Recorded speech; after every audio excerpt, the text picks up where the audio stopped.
Hello friends, today we will see some of the common chest X-ray findings in neonatology. So first we have meconium aspiration syndrome. meconium aspiration syndrome, meconium एक foreign fluid है हमारे इस neonate के लिए। और जैसे कि हमारे देश में फॉरेनर्स इलीगली आकर के छोटे छोटे कॉलोनियों में बस जाते हैं, हम उसे इनफिल्ट्रेटर्स बोलते हैं। वैसे ही मेकोनियम एस्पिरेशन सिंड्रोम का लंग कैसा कहलाता है? Patchy infiltrates. इसकी फाइंडिंग को हम बोलेंगे पैची इनफिल्ट्रेट्स। ओके, सो अब हम इससे एक्सरे को इनलार्ज करते हैं और यह देखते हैं। ओके, इसमें हम यह देख रहे हैं, इसमें हम देख रहे हैं कि लंग टिश्यू में जहाँ जहाँ यह वाइट है, जहाँ जहाँ यह वाइट है, यह वाइट जो शेडो दिख रही है, इसमें मेकोनियम फंसा हुआ है तो यह वाइट दिख रही है। और अगर यह एल्वियोलाई के अंदर प्रोक्सिमल पार्ट में चला गया, ब्रोंक्यूल्स में फंस गया, तो एल्वियोलाई का जो एयर है वह ट्रैप हो जाता है, तो एयर ट्रैपिंग भी दिखती है। तो मेकोनियम जहाँ फंसा हुआ है दैट इज़ वाइट, और जहाँ एयर फंस गया है मेकोनियम के कारण, तो वहाँ पे यह ब्लैक ब्लैक यह शेडो भी दिख रही है। सो एयर ट्रैपिंग, तो इसमें दोनों चीज़ ही प्रेजेंट होती है।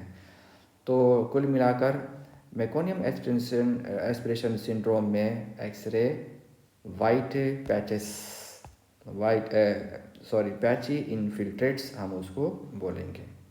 ओके, और तो और मेकोनियम एस्पिरेशन सिंड्रोम का सिम्टम्स बहुत ही जल्दी स्टार्ट होता है और यह सिम्टम अराउंड 12 घंटे तक चलता है। ओके, नेक्स्ट इज TTNB, यानी कि ट्रांजिएंट टेकिपनिया ऑफ न्यूबॉर्न।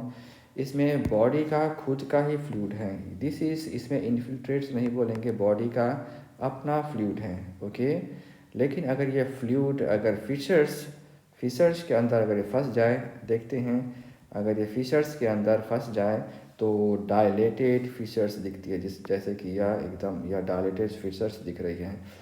और तो और इसमें प्रोमिनेंट ब्लड वेसल्स दिखती है, प्रोमिनेंट ब्लड वेसल्स। और यह प्रोमिनेंट ब्लड वेसल्स कैसा अपीयरेंस देता है? लाइक सन बर्स्ट अपीयरेंस, सन बर्स्ट अपीयरेंस दिखाता है कि जैसे यह दिखता है, सन बर्स्ट अपीयरेंस की तरह यह दिखता है। ओके, और 2 बार TT है इसमें, यानी कि it remind something about 3, something about 3। Okay, तो 3 से हम ये अराउंड 72 आवर्स तक सिम्टम्स यह TTNB का हो सकता है, just like respiratory distress, about 72 hours. Okay, हाँ। अब next is the neonatal pneumonia.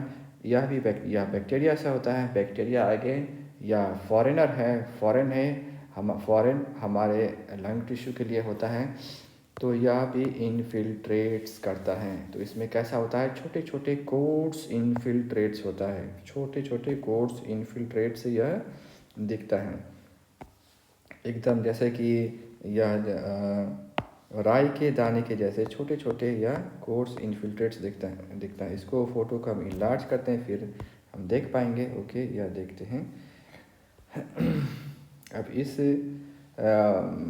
Photo में हम देख पाएंगे कि एकदम दाने की तरह, यह दाने की तरह पूरे लंग में फैला हुआ है। इस एक्सरे में हम देखते हैं, इसको हम बोलते हैं कोर्स इनफिल्ट्रेट्स। तो फाइंडिंग ऑफ न्यूनेटल निमोनिया इस कोर्स इनफिल्ट्रेट्स।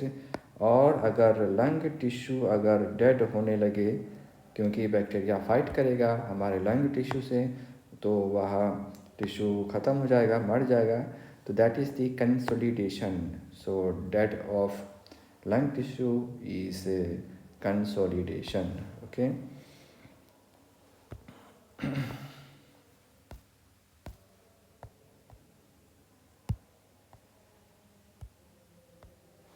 हम अब नेक्स्ट हम देख पाएंगे, नेक्स्ट हम देखते हैं कि respiratory distress syndrome. Respiratory distress syndrome है, यह प्री टर्म की कहानी है।